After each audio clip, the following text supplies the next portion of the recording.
لله نحمده ونستعينه ونستغفره ونعوذ بالله من شرور أنفسنا ومن سيئات أعمالنا من يهده الله فلا مضل له ومن يضلل فلا هادي له وأشهد أن لا إله إلا الله وحده لا شريك له وأشهد أن محمدا عبده ورسوله الذي لا نبي بعده ثم نصلي ونسلم على سيدنا وحبيبنا محمد وعلى آله وأصحابه أجمعين أما بعد إخواني وأحبائي أعزني الله وإياكم.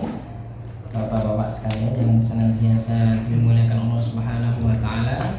Alhamdulillah, segala puji bagi Allah Subhanahu wa taala. Hari ini kita diberikan taufik oleh Allah Subhanahu wa taala bisa berkumpul di majelis yang insyaallah mulia dan barokah ini, dan kita alhamdulillah diberikan taufik untuk menghadiri majelis ilmu ini yang kata Nabi sallallahu alaihi wasallam, "Man yuridillahu bihi khairan yufaqihu fid-din." Barang siapa yang Allah Subhanahu wa taala kehendaki dia suatu kebaikan, maka dia akan dipahamkan tentang masalah agama.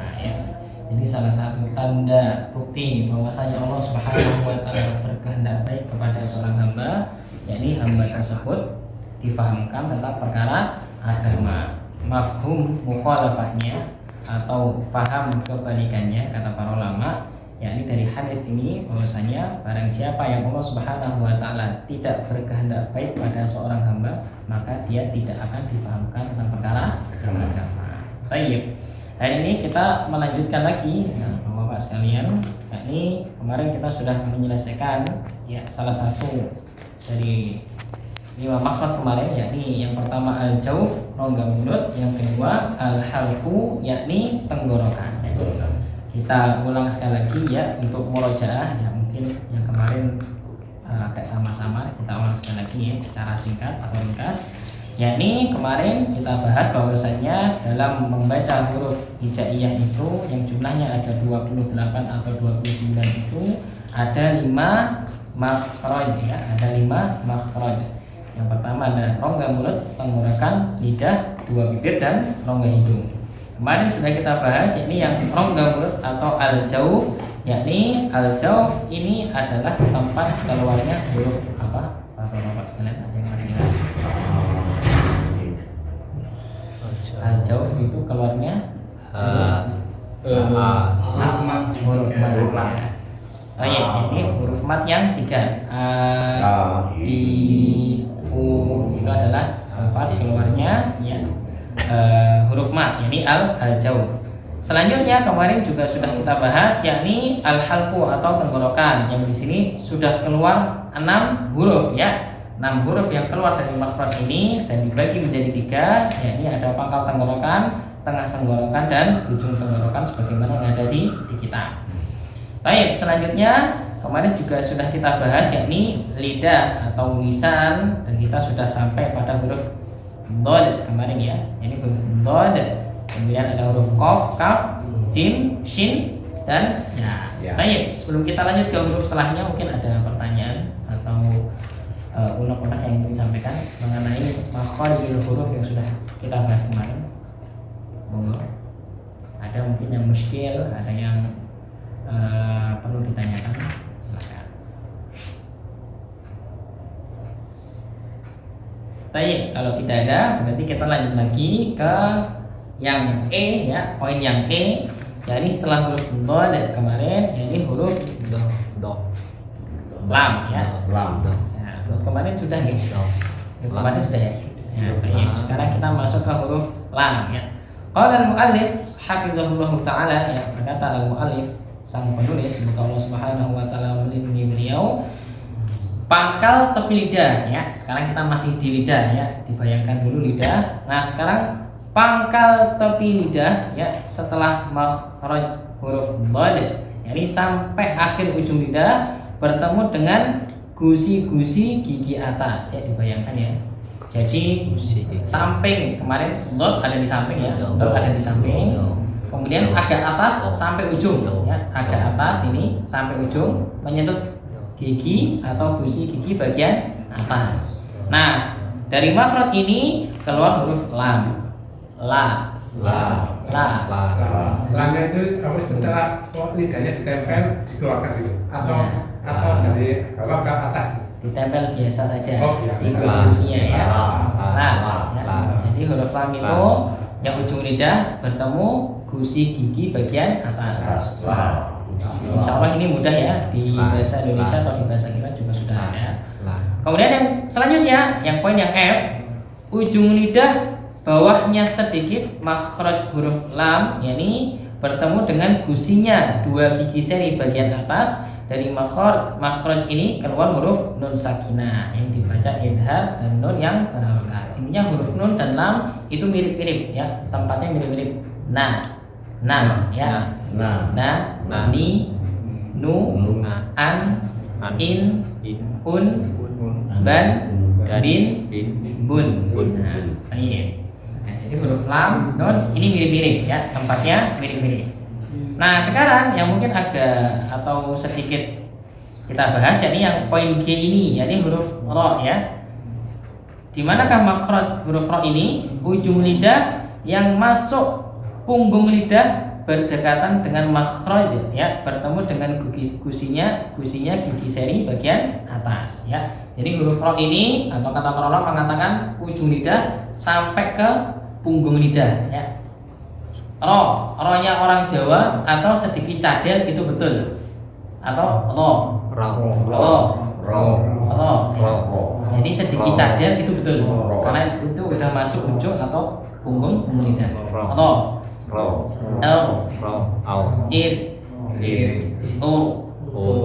Ya, jadi ro-nya tempatnya ada di situ ya, di ujung lidah atau punggung lidah. Ya, alangkah lebih baiknya kalau misalnya seorang kon itu sedikit cadel itu lebih bagusnya. Ya, jadi jangan sampai banyak getar seperti rohnya Jawa. Ar-roh nggak boleh. Ar-roh tidak boleh ya. Tapi Ar-Rahmanir-Rahim ya. Rohnya jangan sampai terlalu banyak getar. Baik. Mungkin ada pertanyaan mengenai roh, lam atau nun ini? Silahkan. Dijelaskan lidahnya di ya, tayyib. Ya, sebagaimana disampaikan di sini, roh itu ya ujung lidah yang masuk punggung lidah. Jadi ujung atau bagian punggungnya ya, punggungnya bertemu dengan gusi gigi seri bagian atas. Roh. Bisa dibayangkan ya, ujung ke punggung sini ya, bertemu gusinya gigi seri bagian atas. Ya. Bayangkan di ujung sampai punggungnya ya. Makanya dia agak cadel. Ya.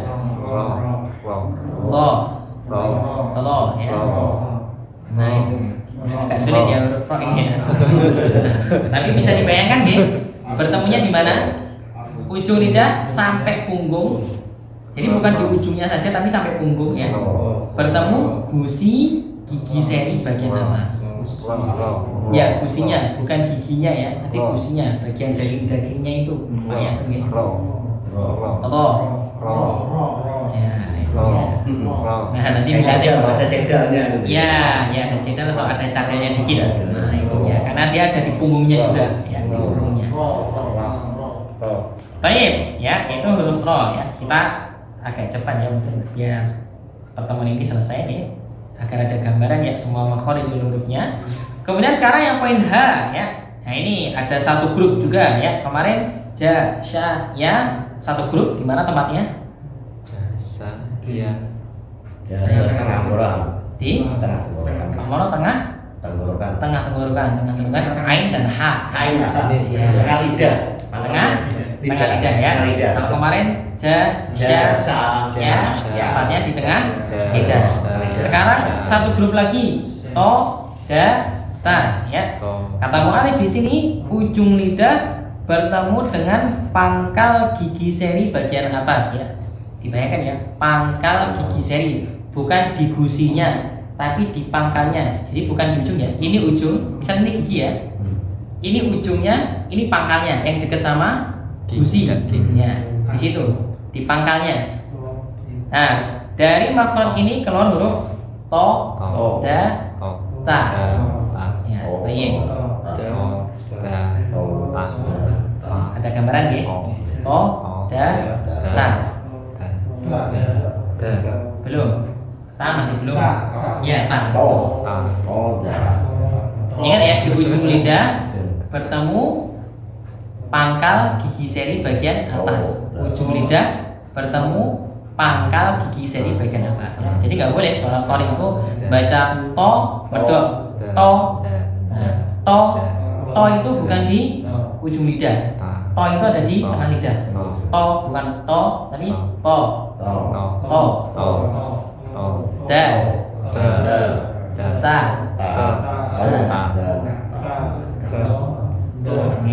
Nah itu dia. Kita akan breakdown satu-satu dulu sebelum nanti kita praktek ya. Kita akan jelaskan satu-satu dulu sebelum kita praktek. Nah di sini keluar 3 huruf to, da, ta. Di mana tadi Pak Arif makhrajnya huruf to, da, ta? Ujung lidah Ujung gigi seri ketemu apa? Sebelum Pangkal. Pangkal. Ya, bukan di punggung lidah ya, Pak. Ya, ujung lidah saja. Ujung lidah bertemu pangkal gigi seri bagian atas. Bukan di ujung to, tapi to ya di pangkal gigi serinya. Tayyib. Selanjutnya satu grup lagi. Nah ini ya, yang mungkin kemarin masih bingung ya. Yakni sekarang yang poin I, ujung lidah bertemu dengan atasnya sedikit gigi seri bagian bawah ya. Ujung lidah.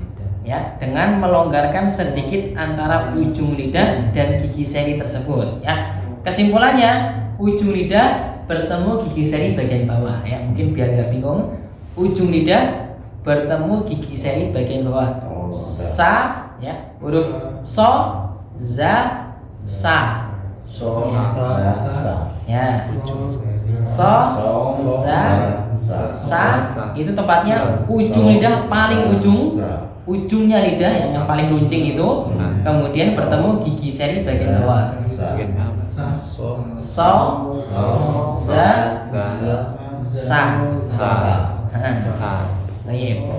Dan perlu diperhatikan bahwasanya semua yang kita bahas di sini belum masuk ke bagian mulut. Jadi tidak boleh dibaca mengo, to, so, tidak boleh. Mangapnya seperti huruf lain, a, sa, so, to, ya tidak boleh to, tapi mangapnya disamakan dengan huruf yang lain, ja, sya, ya, do, to, so, kho, go, ha, a. Nah, jadi mengonya paham ya? Jadi mangapnya bibir jangan sampai bibirnya ikut beramalan, tidak boleh. Karena kita masih masuk di tenggorokan dan bagian lidah.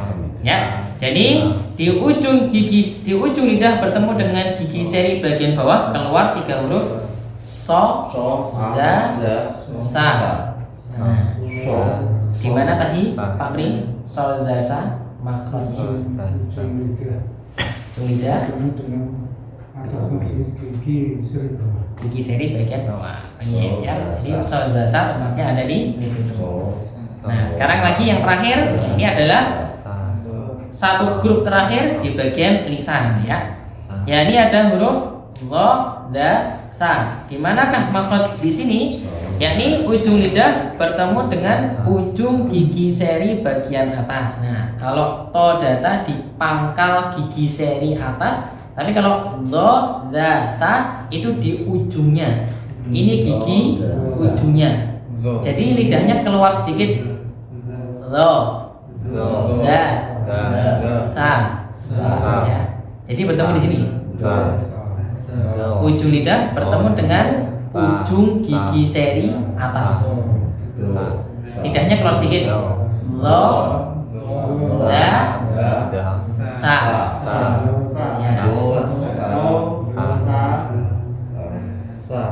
Ya. Ya. Ingat ya, ini ujung lidah. Jadi jangan kebablasan. Lo, bukan seperti tapi ujung saja. Sedikit yang keluar. Lo, dah, ta. Nah, ya. Yang keluar sedikit. Nah, itu dia. Ini huruf lo, dah, ta. Coba Pak Yansen tadi di mana? Makhraj huruf lo, dah, ta. Lidah, ujung lidah ketemu gigi bawah seri. Ujung ya, di ujung gigi seri bagian atas ya, bukan bagian bawah, bagian atas. Lo ya, lo data tempatnya di situ.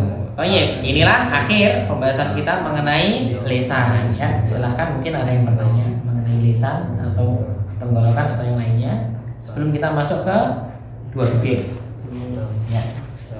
Kalau ini di pateni ya harus muncul ya. Misalkan kepaten do itu harus di anu ya, lidahnya keluar sedikit ya. Ya betul. Misal kita baca ya do, mateni Oke, jadi seandainya disukun tetap makhrajnya tetap sama. Da, an, in, un, as, if, ud, au, il, un. Ya, jadi tebel. Jadi apa namanya? Semuanya dalam kondisi apapun berharokat, sukun, tasdid atau apapun tetap makhrajnya tetap di situ, tidak boleh pindah-pindah. Ngoten nggih? Ada yang lain mungkin?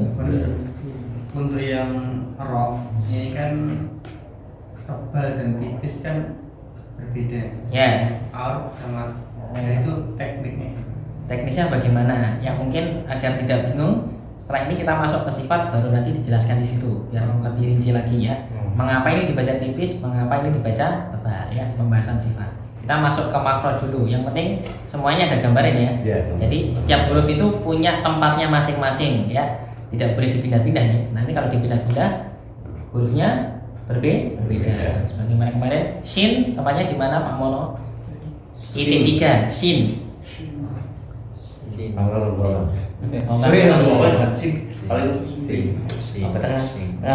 Tengah lidah atau ye ya. Shin tengah lidah. Kalau Pak Angga sin tidak per titik tadi di mana tempatnya? Ujung lidah. Bertemu siapa ya? Itu saya. sin dibaca sa as. Kira-kira ujung lidah bertemu mana? Gigi ya. Gigi ya. Lupa ya, gigi apa ya? Jadi bagian bawah. Oh Ya. Sa. Ya harus beda ya. Shin dan sin beda.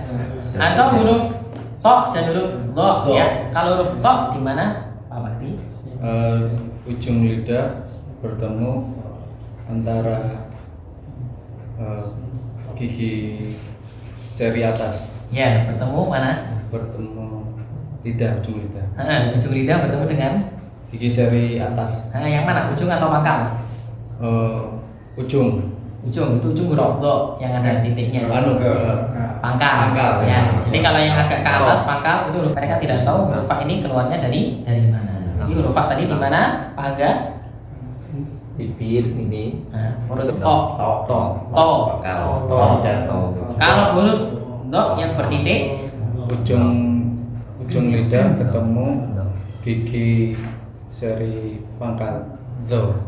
Pangkal atau ujung? Ujung. Ya. Jadi jangan kebalik nih. Ujung pangkal jangan sampai kebalik. Baik. Ngoten nggih. Jadi pembahasan tentang lisan. Nah, yang terakhir Bapak-bapak sekalian, dua bibir dan rongga hidung. Selanjutnya asyafatan. Nah, baru kita masuk ke dua bibir sekarang. Kemarin tenggorokan naik, lidah naik. Sekarang ke dua bibir terakhir. Nah, dari makhraj ini keluar dua tempat dari 4 huruf. Yang pertama huruf fa, yang sudah kita bahas kemarin, bahwasanya huruf fa ini tempatnya di mana parut bibir bagian bawah menyentuh ujung gigi seri bagian atas. Fa, fi, fu, af, if, uf, baf. Jadi ada suara fa-nya ya, bukan bab. Baf, bif, buf, Tayyib ya. Jadi huruf fa seperti itu. Dan ini banyak kaum muslimin yang huruf fa-nya keliru. Apalagi kalau sudah masuk Al-Qur'an ya. Nafsi itu sering fa-nya sering hilang. Nasi atau nafsi itu sering. Nggak tahu karena bibir Ya bagian bawah, berbibir ketemu dengan gigi seri bawah. bagian atas. Bagian atas. Seri bagian atas. Nah, itu ya. Hati-hati. Nah, itu huruf fa ya di situ. Kemudian selanjutnya adalah di antara dua bibir ya, bagian atas dan bagian bawah bertemu, lalu kedua bibir tersebut tertutup, maka akan keluar huruf ba dan mim. Jadi huruf ba dan huruf ma itu dua bibir tutup. Ba, ma, ya, ba, ma. Makanya kita nggak bisa mengucapkan huruf ba dan ma kondisi mulut menganga bisa, nggak bisa. Pasti nutup dulu. Ba, ma, ngoten ya. Jadi huruf ba dan mim itu harus nutup dulu.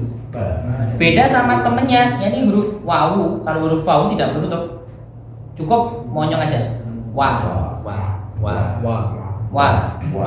ya, wa. Tidak boleh dibaca wa. Cuma kalau wa ada haknya. Pokoknya dulu baru kita ke bawah. Wa, ya. Ini banyak kaum muslimin yang wawunya ini tidak monyong, itu keliru. In qala wa in nggak jelas. Wa in qala caranya untuk memaksimalkan huruf wawu dengan monyong. Wa. Qul huwallahu ahad. Allahus samad. Lam yalid wa lam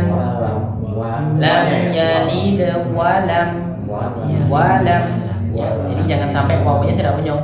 Lam yalid wa lam. Kalau nggak monyong nggak bisa. Nggak bisa. Wa harus monyong. Tayyib ya. Itu adalah dua bibir ya. Jadi di dalam dua bibir ini ada 4 huruf yang keluar. Apa aja tadi? Fa, wa, ba, ma. Ya, fa, wa, ba, ma.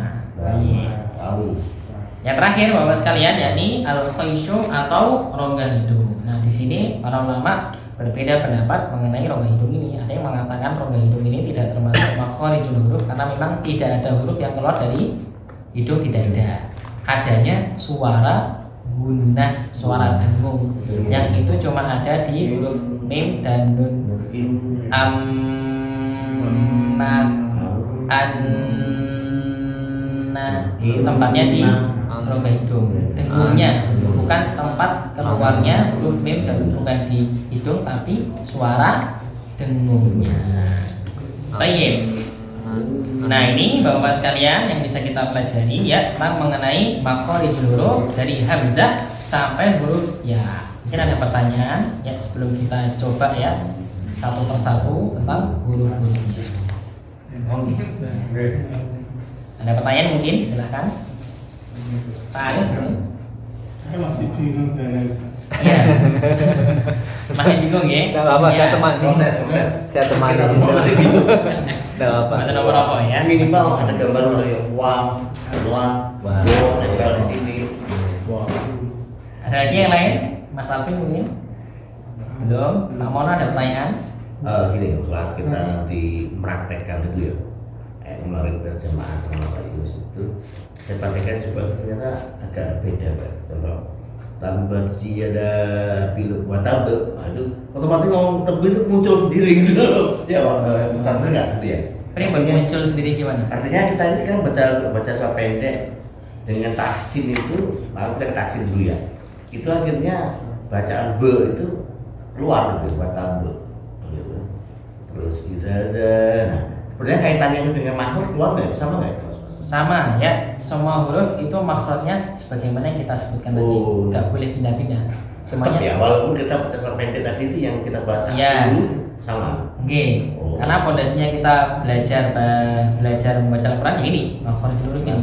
Kalau orang sudah tahu tempat keluarnya di mana, nanti semuanya gampang ya. Maksudnya itu gitu. mau surat pendek atau surat panjang atau surat yang lainnya insya Allah nggak ada masalah karena sudah tahu tempatnya ba di mana, jim, sin, shin, dod, to dan sebagainya. Ngoten nggih, Harga. Proses paritan semua belajar sama lama. Saya Masih bingung. Iya. Pak Bakti atau Mas Bakti?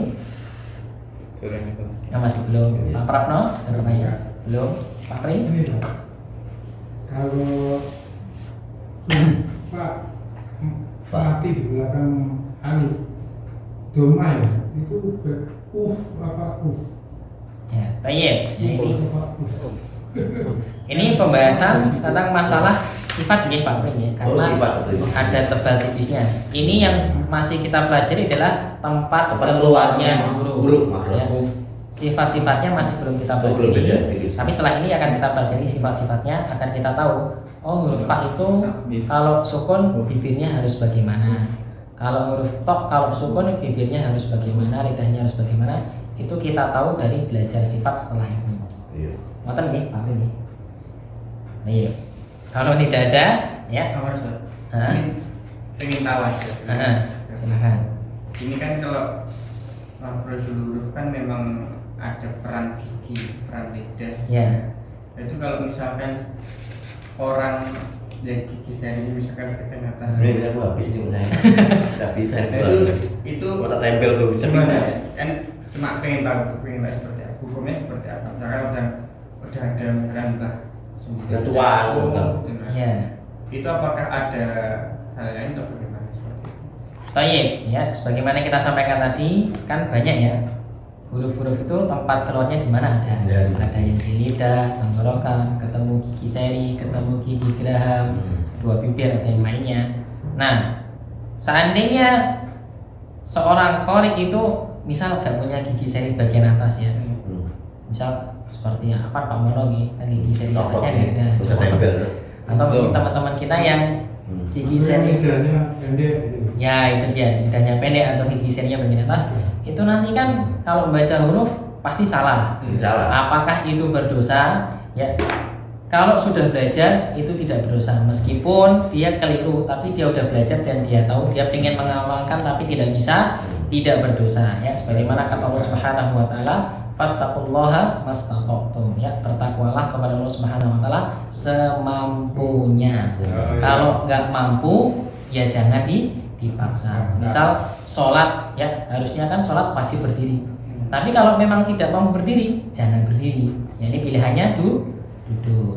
Kalau duduk tidak mampu, bisanya baring, ya berarti baring. Seandainya berbaring tidak bisa, maka ya pakai isyarat. Tapi kalau pakai isyarat juga masih belum bisa, berarti disolatkan. Nah, ya karena nggak bisa ngapa-ngapain ya. Karena disolatkan ya. Sebagaimana kata Allah Subhanahu Wa Taala, ini adalah kaidah ya untuk seluruh ibadah kita ya. Fattaqullaha mastata'tum, bertakwalah semampunya. Ya, konteksnya semampunya. Kalau nggak mampu, jangan dipaksa. Sebagaimana tadi membaca huruf, misal yang ada gigi serinya, coba huruf apa Pak Prabno? Apa? Yang bertemu gigi seri bagian atas kira-kira huruf apa Pak? Sa, ya, iya betul ya. Sa, gigi seri ujung lidah bertemu gigi seri bagian atas. Kalau nggak punya gigi seri bagian atas, gimana? Ya nggak bisa. Baca huruf ta-nya jelas nggak bisa ya. Bisa lah, bukti salahnya. Iya. Dipasang gigi palsu. Masih bisa ya. Bisa. Nah itu baru bisa ya. Kalau kasih gigi palsu baru bisa. Ustaz kalau ada suaranya bindeng itu ya gimana? Bindeng. Bindeng. Bisa. Anu kan Sengau. Oh sengau ya. Iya. Tayyib. Kalau sengau ya atau apa ya, cadel atau sebagainya, wallahu alam itu bisa disembuhkan atau tidak bisa? Kira-kira bisa disembuhkan nggak sengau itu? Semua ini biasanya orang yang sumbing. Sumbing ya. Ya, berarti kalau seandainya memang itu adalah perkara yang kita tidak bisa apa-apakan ya, berarti kembali lagi fattaqullaha mastata'tum. Tapi seandainya bisa dirubah, maka harus dirubah. Ngoten nggih? Nah, kan ada yang pendek. Iya. Nggak nyampe nih. Bilang LL. Gitu. Nah, gitu. Baik. Ya, karena sudah masuk waktu isya nih. Mungkin pertanyaan terakhir silahkan. Pertanyaan terakhir ya sebelum kita akhiri. Ya alhamdulillah ya hari ini kita sudah menyelesaikan pembahasan tentang makharijul huruf. Ya minimal kita semuanya sudah ada gambaran dan sudah tahu huruf-huruf itu punya tempat keluarnya masing-masing. Ya tidak boleh disamaratakan. Ya ada yang satu grup, ada yang beda grup. Ya jadi harus betul-betul diperhatikan. Ingat cuma ada 5 makharijul huruf. Tangan, pundak, pinggul nggak ada. Membaca Al-Quran dengan goyang-goyang nggak ada. Dengan angguk-angguk nggak ada. Karena tidak ada makharijul huruf di kepala nggak ada. Ya sebagian kaum muslimin kalau ngaji suruh ngangguk-ngangguk, keliru. Ngaji tempatnya bukan di tengkok atau di kepala, tapi di tempat lima yang ya. Jadi keliru ya kalau membaca Al-Quran sambil goyang-goyang atau ngangguk-ngangguk atau kadang apa namanya? Ya begitu ya. Mungkin ada kaum muslimin seperti itu ada ya mungkin ya. Itu katanya caranya untuk menghafal itu begitu ya, benar. Wallahu alam. Menghafal ya sekedar penghafal gitu. Iya. Dulu pernah ketika mungkin masih kecil itu kalau orang misalkan itu kadang ada yang harus kayak gini dan lain itu gimana sih? Apakah ada aturan khusus misalkan harus satu apa ya, satu jari atau 2 jari gitu itu seperti apa? Baik ya, ini untuk pertanyaan untuk majelis hari ini. Ya untuk mangapnya huruf A, I, U ya sebagaimana kita sampaikan tabiatnya manusia baca huruf A gimana? A. Orang kalau sudah baca A berarti udah nggak masuk tabiat orang ya. Jadi membaca Al-Quran itu secara tabiat naluri manusia ngomong biasa. Antum kalau ngomong seperti apa? Ya kita seperti ini kan nggak ada orang ngomong sambil teriak-teriak ya. Teriak-teriak kan kalau ada kondisi tertentu. Tapi dalam baca Al-Quran kita ikuti tabiat manusia. A, I, U. Tidak boleh dibaca A. Ada beberapa jamaah yang seperti itu ya. Ya ada beberapa jamaah yang kita di Imam Muslim juga sama ya. Membaca Al-Fatihah nggak bisa dia. Sedikit nggak bisa. Pasti melebar. Alhamdulillahirabbil alamin. Itu keliru. Karena terlalu berlebihan ya. Sekedar saja itu juga. Tapi juga jangan sampai ya ini apa? Sebaliknya ya, tadi terlalu mongol atau terlalu mingkem, apa namanya ya? terlalu tutup. Ya kayak grundel gitu ya. Itu banyak juga. Kalau kita lihat biasanya khotaman-khotaman itu kan grundel. Alhamdulillahirrahmanirrahim. Itu nggak boleh. Itu juga keliru. Ya, karena hurufnya tidak jelas. Standarnya ya. Ya, apa namanya? Nalurinya Berarti seikutnya dengan mulut membuka seperti biasa. Iya. Oh iya. Ya. Tidak ada aturan khusus kayak harus 2 jari 3 jari itu nggak ada. Ya nanti mulutnya orang Indonesia, mulutnya orang Afrika lain ya. Kan sebagaimana mungkin yang pernah umroh mungkin tahu ya. Mungkin ada orang misalkan memang posnya kecil-kecil, tapi kalau ketemu orang Afrika ya mungkin segininya ya. Nah itu ngomongnya juga lain ya. Ya sekedarnya. Baik, jazakumullah khairan ya atas perhatian dan kehadiran antum semuanya. Jazakumullah khairan wa barakallahu fikum. Kita tutup dengan doa kafaratul majlis. Subhanallahumma wa bihamdika asyhadu an la ilaha illa anta astaghfiruka wa atubu ilaik. Assalamualaikum warahmatullahi wabarakatuh.